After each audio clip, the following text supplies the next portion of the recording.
കനവുകൾ പൂക്കുന്ന Conolly band set എന്ന ചിത്രം തിയേറ്ററുകളിലെത്തി. കുടുംബ പ്രേക്ഷകർ ഏറ്റെടുത്ത ചിത്രം പ്രദർശന വിജയം നേടി 2ാം വാരത്തിലേക്ക് കടന്നു. ജീൻ ലക്ക് ഗൊഡാൾഡ് സിനിമയെ പറ്റി പറഞ്ഞ ഒരു വാചകമുണ്ട്: cinema is a half way between life and art.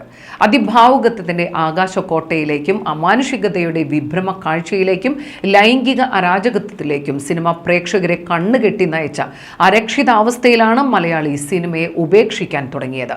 ജീവിതവും കലയും ഇഴുകിച്ചേർന്ന പുതിയ സിനിമകൾക്ക് കാത്തിരിക്കുന്ന പ്രേക്ഷക സമൂഹത്തിലേക്ക് വെസ്റ്റേൺ ബ്രീസ് പിക്ചേഴ്സിന്റെ ബാനറിൽ ബാബു കാരാട്, CK സുന്ദർ എന്നിവർ നിർമ്മിക്കുന്ന കനോലി ബാൻഡ് സെറ്റ് എന്ന സിനിമ കുടുംബ പ്രേക്ഷകർ ഏറ്റെടുത്തതോടെ 2ാം വാരത്തിലേക്ക് കടന്നിരിക്കുകയാണ്.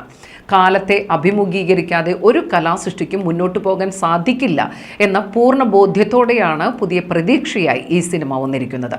താരാരാധന പതിവില്ലെങ്കിലും മലയാളത്തിന്റെ മഹാനടൻ ജയന്റെ മരണമുണ്ടാക്കിയ ശൂന്യതയും നഷ്ടബോധവും നെഞ്ചിലമർത്തിയ 80കളിലെ കേരളീയ ഗ്രാമത്തിന്റെ പശ്ചാത്തലത്തിൽ ഒരു ബാൻഡ് സെറ്റിലെ യുവാക്കളുടെ സൗഹൃദത്തിലൂടെയാണ് സിനിമ നീങ്ങുന്നത്. കൗമാരഭാവനയും യൗവന ചോദനകളും ലഹരിയിൽ മാത്രം അധിഷ്ഠിതമാണെന്ന് നമ്മളെ പറഞ്ഞു പറ്റിക്കുന്ന മറ്റ് സിനിമകളിൽ നിന്നും കനോലി ബാൻഡ് സെറ്റ് വ്യത്യസ്തമാകുന്നത് അതിൻ്റെ ആഖ്യാന പുതുമയിലാണ്. ഇടത്തെ നെഞ്ചിലെ കറുത്ത മറുകുള്ള പേരറിയാത്ത ഒരു പെൺകുട്ടിയെ തേടിയുള്ള കഥാനായകനായ സോമന്റെ യാത്രയും അതിന് പിന്നാലെ ഉണ്ടാകുന്ന സംഘർഷഭരിതമായ സംഭവ വികാസങ്ങളും സംവിധായകൻ ഗൗതം രവീന്ദ്രൻ തന്മയത്വത്തോടെ അവതരിപ്പിക്കുന്നുണ്ട്. കുട്ടനാടൻ ഗ്രാമങ്ങളുടെ കഥ പറയുന്ന കയറിലെ ഓർമ്മകളും ഖസാക്കിന്റെ ഇതിഹാസത്തിലെ ഗ്രാമീണ ഗന്ധവും ഈ സിനിമയ്ക്ക് താളമേകുന്നുണ്ട്. മലയാളിയുടെ മനസ്സിൽ തലോടലേൽക്കാൻ കൊതിക്കുന്ന കായലും റേഷൻ കടയും ചായപീടികയും മീൻ പിടിക്കലും ഒരു നഷ്ടബോധത്തിന്റെ ഓർമ്മപ്പെടുത്തലായി നിറഞ്ഞു നിൽക്കുകയാണ്. ഗ്രാമവിശുദ്ധിയെ വെള്ളപൂശാതെ ജീവിതത്തിന്റെ പ്രണയവും പകയും പങ്കുവെക്കലും കൂടി ഈ സിനിമ പറഞ്ഞു വെക്കുന്നുണ്ട്. താരമൂല്യത്തിന്റെ കച്ചവട താല്പര്യങ്ങളെപ്പറ്റിയും ബോക്സ് ഓഫീസ് വിജയങ്ങളുടെയും 10 കോടി ക്ലബിന്റെ നിർമ്മിത വാർത്തകളെപ്പറ്റിയും ആശങ്കപ്പെടാതെ നന്മയുടെയും ഗ്രാമവ്യവസ്ഥകളുടെയും കഥ പറയുന്നു എന്നതാണ് കനോലി ബാൻഡ് സെറ്റിന്റെ പ്രത്യേകത. കഥാപാത്രങ്ങൾ അഭിനയിക്കുമ്പോൾ സിനിമ പരാജയപ്പെടും, അവർ ജീവിക്കുമ്പോഴാണ് സിനിമ വിജയിക്കുന്നത്. ഒരേപോലെ ജീവിത വ്യതയും വിപണന സാധ്യതയും കോർത്തിണക്കിയ ഈ സിനിമ തിയേറ്ററുകളിലേക്ക് തിരിച്ചുപോക്കിന് പ്രേക്ഷകന് കരുത്ത് നൽകുകയാണ്. ഇന്ദ്രജിത്ത് എസിന്റെ ഹൃദ്യമായ കാഴ്ചഭംഗിയും മനോഹരമായ ഗാനങ്ങളും മലയാളിക്ക് പ്രിയപ്പെട്ടതാകും.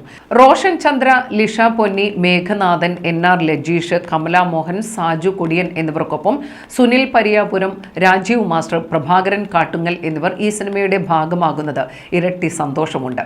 കനോലി ബാൻഡ് സെറ്റ് തിയേറ്ററുകളിലേക്കുള്ള മലയാളിയുടെ മടക്കയാത്രയ്ക്ക് കരുത്തു പകരുകയാണ്. ചെമ്പകഗന്ധമുള്ള പുതിയ സിനിമ ഹൃദയത്തിലേക്ക് പരക്കുകയാണ്. കണ്ണുകളിൽ നിന്ന് കരളിലേക്ക് കരകവിയുന്ന പുതിയ സിനിമ സംസ്കാരത്തിന്റെ പിറവിക്ക് കനോലി ബാൻഡ് സെറ്റ് തുടക്കമിടുകയാണ്.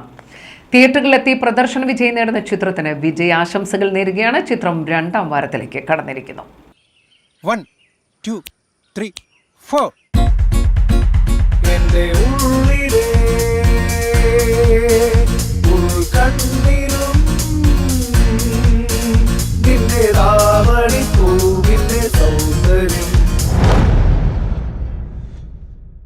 അതെ, ഒരു തെങ്ങിന് ഒരു പരിപ്പ് വട, നമ്മൾ തമ്മിലുള്ള കരാർ അതാ. അതാണ് സോമൻ, ട്രംഫിറ്റ് സോമൻ. ട്രംഫിറ്റ് വായിക്കുന്ന കേട്ടാ നമ്മള് തരിച്ചു പോകും. വിട്ടുപോയി ഇയാളുടെ പേര് ചോദിക്കാൻ. എന്താ പേര്?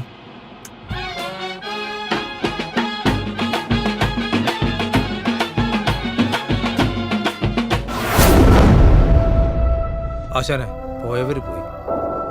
മറ്റൊരു തരത്തിൽ പറഞ്ഞ നമ്മളും കലാകാരന്മാരാ. തറവാട്ടുമുറ്റത്ത് വന്നേ എന്റെ ട്രംപിന്റെ ഒരു നാദം വായിച്ച അവൾ എന്റെ കൂടെ ഇറങ്ങി വരും.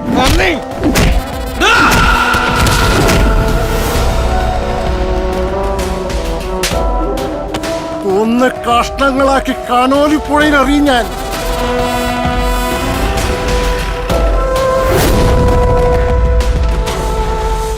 മനസ്സിന് മുറിവേറ്റവർക്കുള്ള ഔഷധാടാ ഇതാപ്പ നിനക്ക് വേണ്ടത്.